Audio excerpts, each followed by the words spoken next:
Bonjour, bienvenue sur cette chaîne consacrée au Yijing du ciel antérieur pour cette première vidéo de l'année 2022. Justement, nous allons parler de cette année 2022 sous un double point de vue. D'abord celui du ciel postérieur et ensuite celui du ciel antérieur. Le ciel postérieur, c'est le calendrier lunaire traditionnel chinois qui a déjà une longue histoire de plusieurs milliers d'années. Aujourd'hui, c'est le 15e jour de la nouvelle année chinoise qui a débuté le 1er février 2022 sous le signe du tigre d'eau.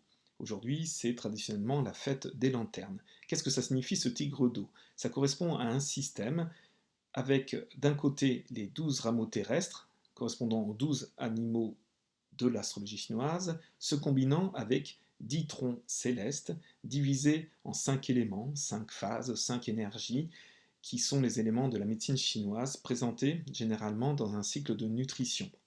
Le métal nourrit l'eau nourrit le bois nourrit le feu nourrit et la terre nourrit le métal. Nous avons donc ici un cycle de 60 ans. Et si vous voulez retrouver les 5 tigres précédant le tigre d'eau de 2022, il suffit de remonter ce cycle de nutrition. Et nous avons donc en 2010 le tigre de métal, en 1998 le tigre de terre, en 1986 le tigre de feu, en 1974 le tigre de bois, et en 1962 le tigre d'eau. Donc nous retombons 60 ans après sur ce même tigre d'eau. Du point de vue du ciel postérieur, ce tigre peut paraître assez sympathique comme on le voit dans ce dessin de Christian.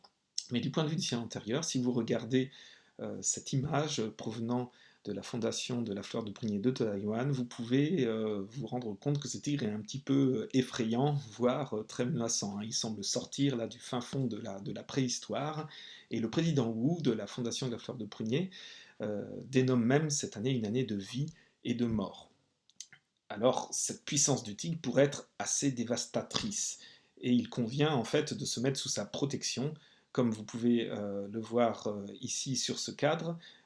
C'est un cadre qui peut nous apporter donc une protection de ce tigre qui pourrait être assez dévastateur, comme je le disais. Mon ami Julien Demenat dirait il vaut mieux être pote avec lui, car ce tigre en fait a un côté un petit peu imprévisible, un petit peu bondissant, là, sortant de sa forêt ou descendant de sa montagne, et il peut avoir un côté même sournois, hein, comme le rappelle mon professeur Olivier Chouteau.